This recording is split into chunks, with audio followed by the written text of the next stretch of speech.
Welcome to Blue Talks.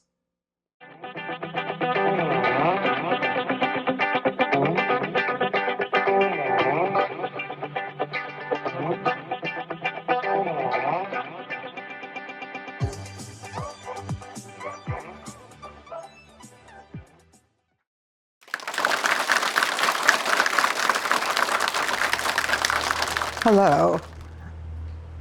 I'm an expert in parental alienation, and some of you probably haven't heard of that term because it is an inconvenient truth for a lot of people. It's also known as, custody interference, coercive control, and psychological abuse, and probably some other names. Parental alienation is when one parent, upon a separation or divorce from the other parent, will, as revenge, turn the children against the other parent. Now, why would a parent do that, right? It doesn't make any sense because it's taking, it's taking away their child's ability to have two loving parents in their life. Well, they do that because they want revenge on the other parent. And most of the parents who are alienators also have personality disorders such as narcissistic, borderline, antisocial personality, and even psychotic personality. And they don't really care about what their children feel or what the other person feels or what anybody thinks about it. However, they are determined to squash whoever speaks for parental alienation in the public. And they will go to great lengths to destroy people who work to further the whole idea that parental alienation is really child abuse. It's not that rare. You probably are thinking you don't know about it, but there's probably someone who's sitting right next to you who does know about it and is a victim of parental alienation. When I was trying to change the law in California, I interviewed 5 lobbyists and asked them if they knew about parental alienation. Every one of them did. They had a close relative, a close friend, or they themselves were impacted by parental alienation. And even in this talk, I know there are some people who have been affected by parental alienation. So it's very common, actually. The statistics are that there are 22 million parents in the US who suffer from parental alienation. And of course, if you include children suffering from parental alienation, that's even a higher figure than 22 million. And this problem is a worldwide problem. It doesn't exist just in the United States. And it's also been around for a really long time. And I want to tell you a story about somebody whose name you'll probably recognize who was a victim of parental alienation in the 1700s. And that was Lord Byron. So a few of you may know him as the English poet. He was born in the late 1700s. And he married someone called Annabel, who became Lady Byron. And together they had a daughter whom they named Ada. And they were probably having trouble with their marriage, as many people do when children come along. You know, it's a big thing to adjust to, as I'm sure you all know. And Lord Byron left. And Lady Byron was so angry at him for leaving her. She probably gained a lot of status by marrying him as well. And she started to initiate and spread a rumor that he had had an incestuous relationship with his sister.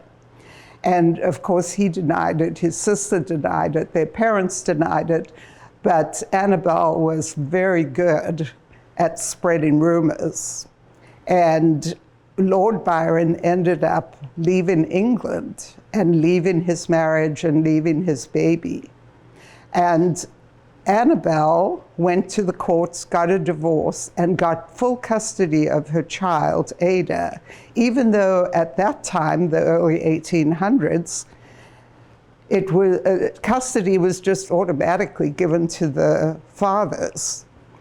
So she proceeded to punish her daughter for being the child of Lord Byron. So anytime poor Ada was creative or wild, as children will be, she would punish her by putting her in a closet and making her stand completely still for hours. Or if she was sick, which she was sick for a while, I'm sure it was to get out of her mother's clutches, she also made her lie on the bed and not move or do mathematical problems. She was very concerned about what other people thought about her parenting. So when Ada went and lived with her grandparent when she was really sick, Annabelle would write letters to the grandparent and talk about what a great parent she was, because she didn't want it to be exposed that, you know, things were happening between her and Ada. Ada went on at 12. She was so smart. She tried to invent an airplane. And actually, her drawings became useful for the people who did invent airplanes, the Wright brothers, I think, who came many, many, many years later. And she never saw her father again.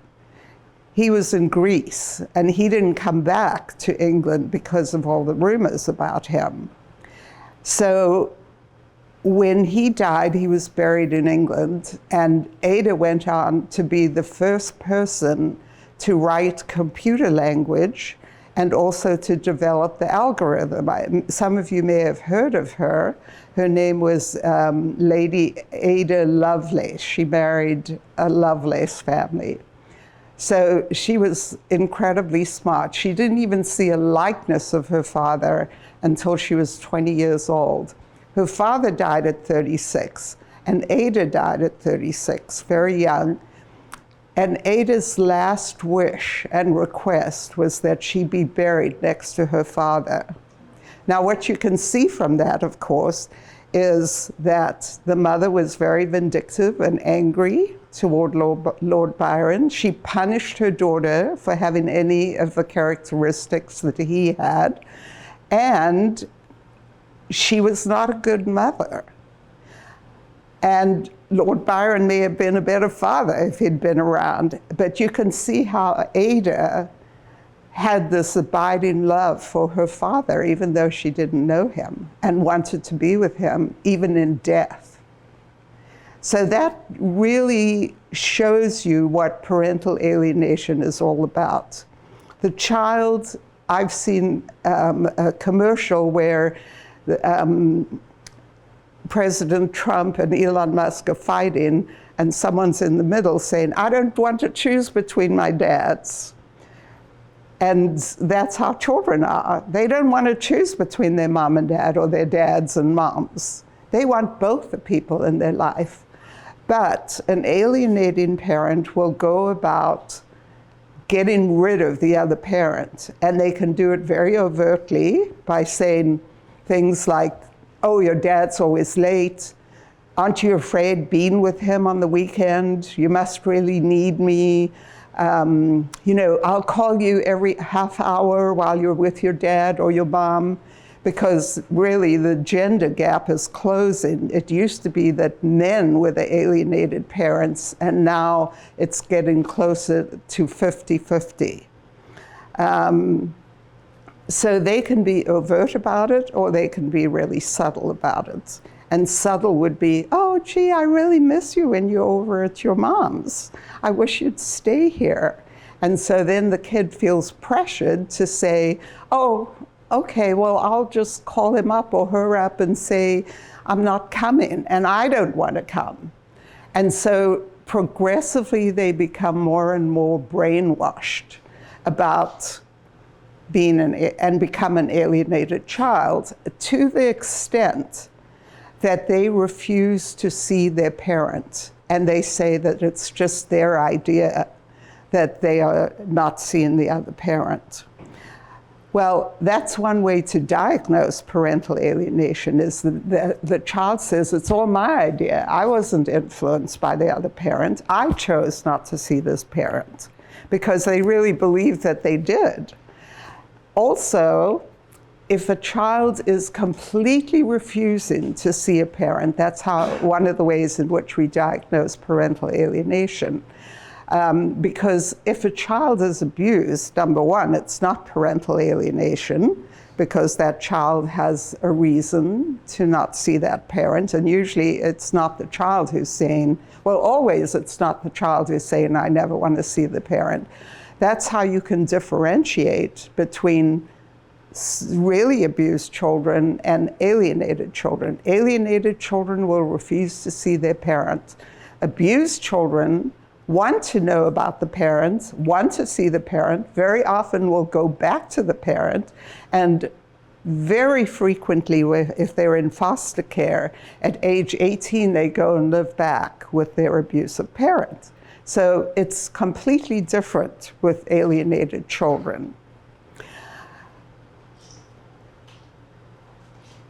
Alienated children really suffer in the long run. It appears to people that they are really bonded to the parent who's alienating them, but that is a protective bond. It's not a real bond. It's because they have seen what happens if they don't agree with the alienating parent, and they will go along with whatever the alienating parent wants them to say. Now, people say, well, children don't lie. Well, anyone who's a parent knows their child lies. I know my daughter would test me. She'd tell me things and then she'd laugh and say, well, that was a lie. I just wanted to see if you could recognize a lie or not. So every child lies. And what the researchers found is that 86% of these children will lie in court situations if they are alienated, because they don't want that alienated to know that they're saying something that might put them with the other parent.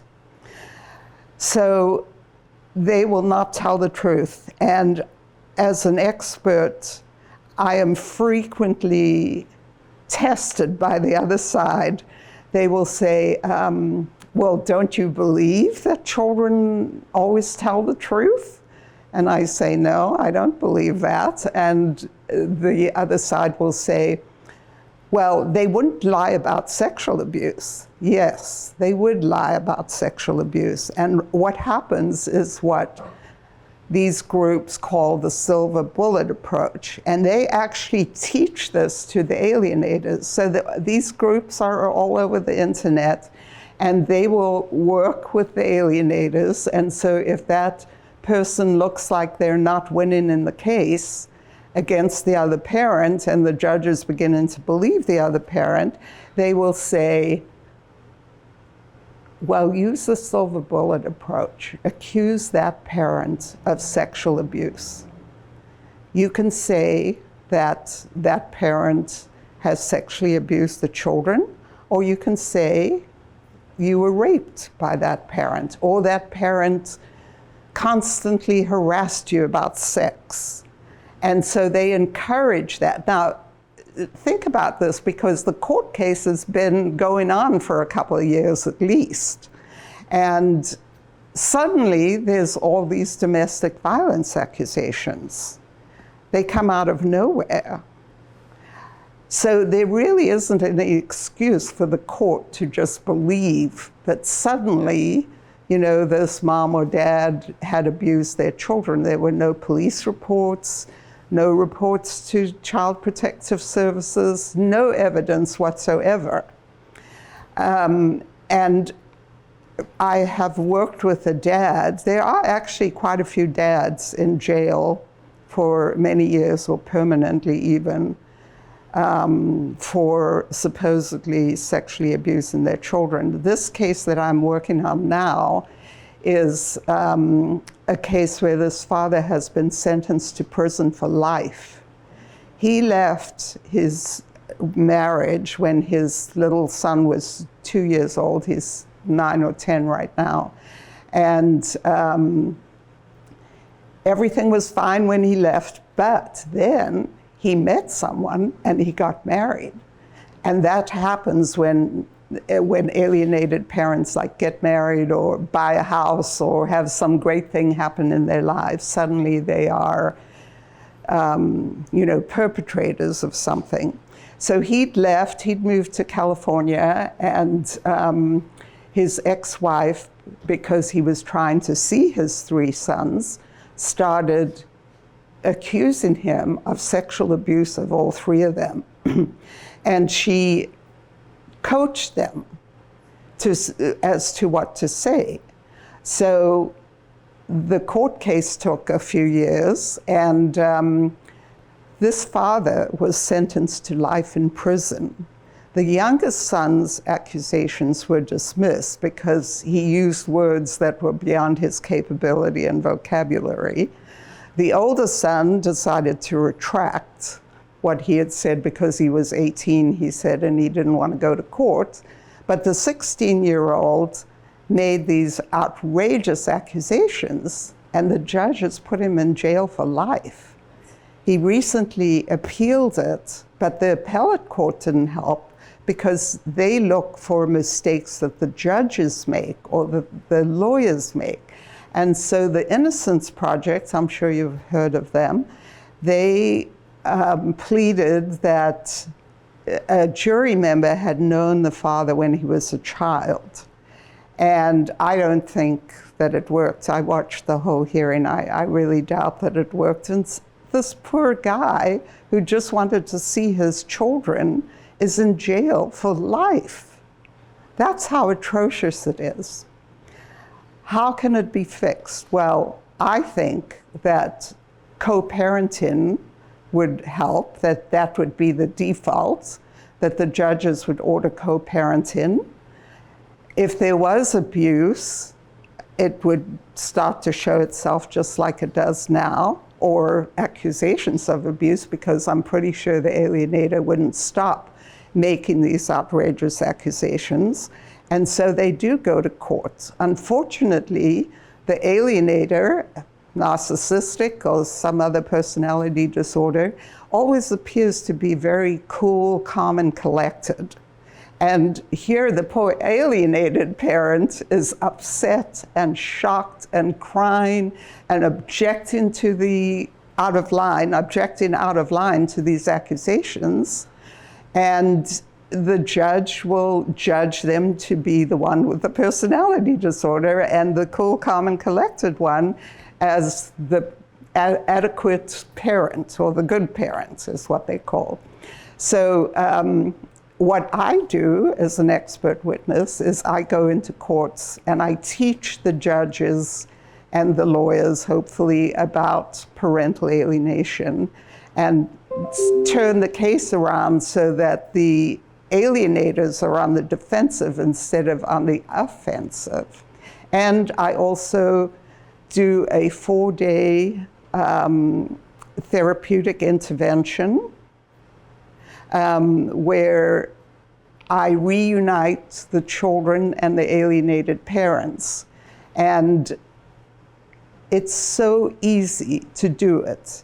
Within 1 hour, these children who haven't spoken to these parents, haven't allowed them to come to their graduations or schools, and the children feel like they're in charge of saying no, will be so eager to see this parent that they have badmouthed and not seen for years. They will come in, they will be interested in that parent, they want to know everything, and within an hour, they're bonded. If they have been severely alienated, within 2 hours they're bonded. And why do you think that is? It's because they were bonded in the past. They did have a good relationship with that parent. And so the 4 days goes by really fast because I just facilitate what's going on in the room. I let them talk to each other. They talk about all the false allegations. And for example, false allegations are very frivolous and silly most of the time. Like, for example, one girl said to me that, well, I hate my dad because he made me go to Hawaii and visit my grandma. Well, did you like your grandma? Oh, I love my grandma. I adore my grandma. Do you like Hawaii? Oh, yeah, I love Hawaii. Well, what did you hate about going? Well, I guess nothing. You know, when they're confronted, they're willing to back down. So these complaints and false allegations are frivolous. They don't hang together. That's how you can tell they're not true. So if a parent has been abused, like I worked with, I don't know, you might have seen that I have been much maligned because I worked with these children who they accused their mom of sexually molesting them. And in the therapy, I went over it and over it and over it, and there was no abuse. There was no sexual abuse by this mom. The father had essentially brainwashed these children. And it ended up that these children moved with their mom to a different state. She was so attacked that she had to just lock her house and move to another state with no one knowing where she was. And the children were reunited with their mom. They were doing well in their new school and making friends. Well, the father's mother and the stepmother's mother went to the state, went to where they knew the children were in school, and persuaded them to run away. So they basically abducted these two children in the middle of the night. And the little boy didn't really understand what was going on, and they forgot his glasses. He couldn't see anything. But anyway, they put these children in a home that even the FBI couldn't find them. The FBI were looking for them. And then when the court date came up, the judge gave custody of the children to the father because she felt that the children were acting in such a way that they wanted to be with the father. Those poor children have been used on social media to talk about their mom being an abuser, to say that it was like being in a concentration camp to be in therapy with me, that I abused them, and additional things. I see them quite frequently. So that's the kind of thing that happens. And I think that professionals abandon working with these families because it can become really dangerous. And alienated parents can also finally just give up because it can be dangerous for them as well. So it's a huge problem. I think it can be overcome with shared custody being the law for divorcing, separating parents. If it continues, then I think that the alienated parents should be the one to take the children because they are obviously the better and the more healthy parent. Several countries, 6 altogether, have created laws against parental alienation, and I'm hoping that that's the case in the US soon.